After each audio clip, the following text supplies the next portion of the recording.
ole kai hi Angela Apol kania tunju ma hian masten en zona somruk le pariat hun kan ron pangdona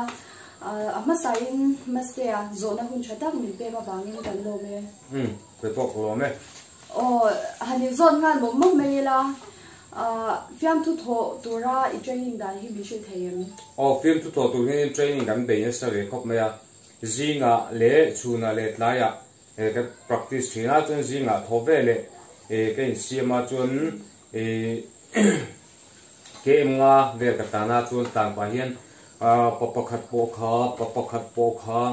tiang te tin gym kan kal boka gym kal pa te pon alu kha liano mai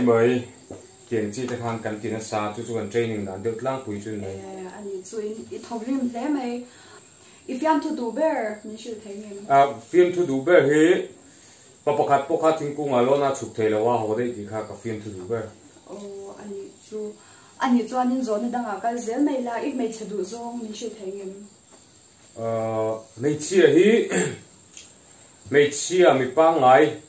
an ni chunin min lo du gi chuanin ka du chok ve thei zel mai chuanin ani lo chuanin per pe ngoving veng thin chedeu ti ka ani chuan chu tiang chu nga tingei dun chan ni should thai chan om chuang lo ka du top ding mi chu ka dream gal ani chuan zone danga han kalila nang ma hi izai ngai shim zai ngai ye ni chuan latlar ni le min han sak ka je te ro Zatlang rel thang don lo piarin in rung sang ka lo loi zan khan he zai lam bo I lo thiam hle mai talo me talen ni lo nga ni ani chuan ni hobby min shil thai ngem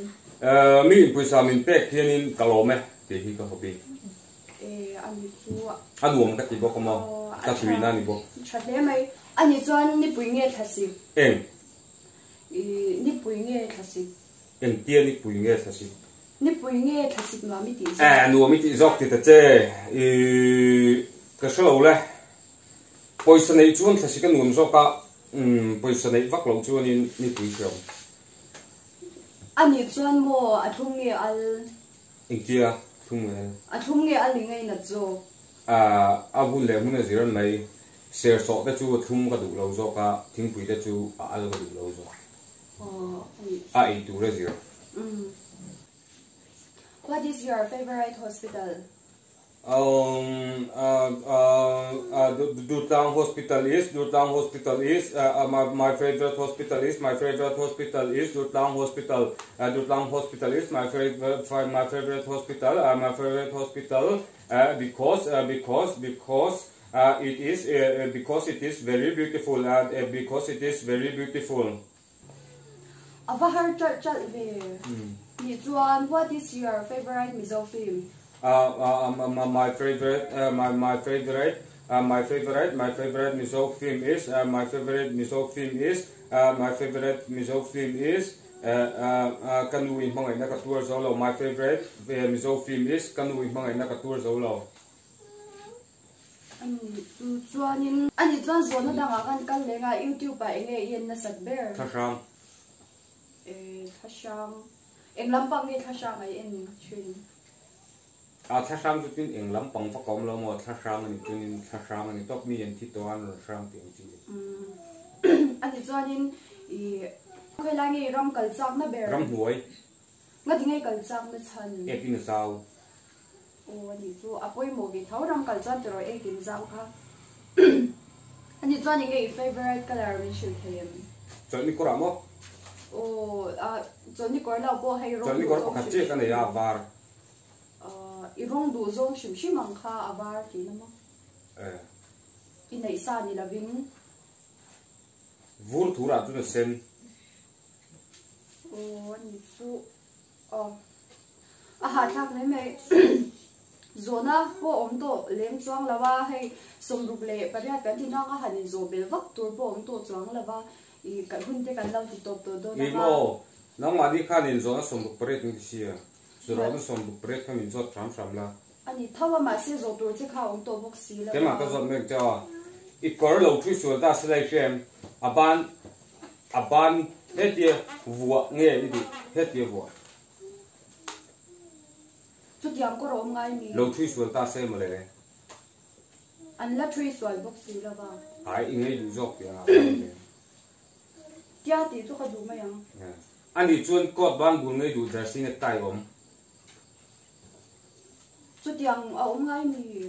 ông ngài lâu lắm phong anh lâu anh nghĩ vẫn đủ đủ mình cho ta ô đủ hắn cho tia khanim nghe thil lak tak deuh hlek kha ka zot che ni anh lấy nung nghe thím hasa se ti pa thilo ve se poi lawang kan han ti top to ange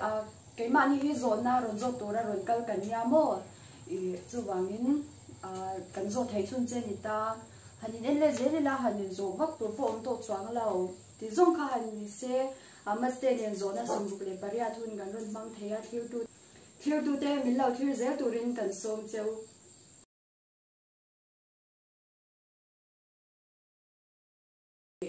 hanin person dei la izai ngai shim shim em nang mai zai ngai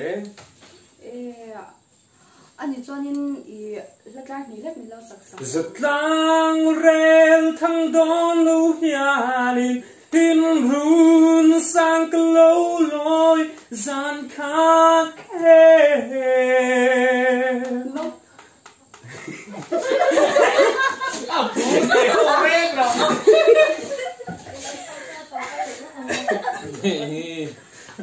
anh cho nên bùi nghe thật sự anh tin ni bùi nghe thật sự anh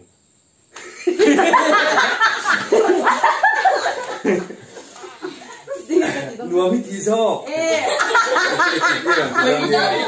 anh cho nên mò thum nghe al anh kia ấy sao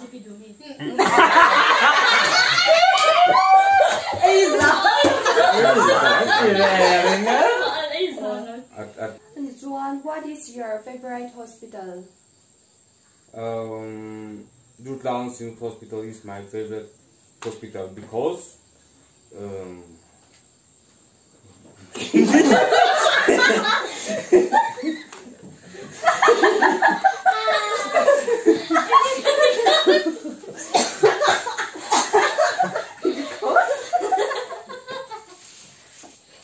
What is your favorite hospital? Dutlang Synod Hospital is Dutlang Synod Hospital is my favorite hospital. Dutlang Synod Hospital is my favorite.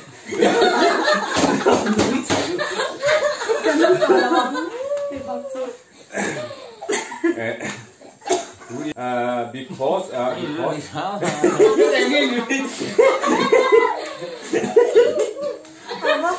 सब दूंगा सब दे बहुत सब दे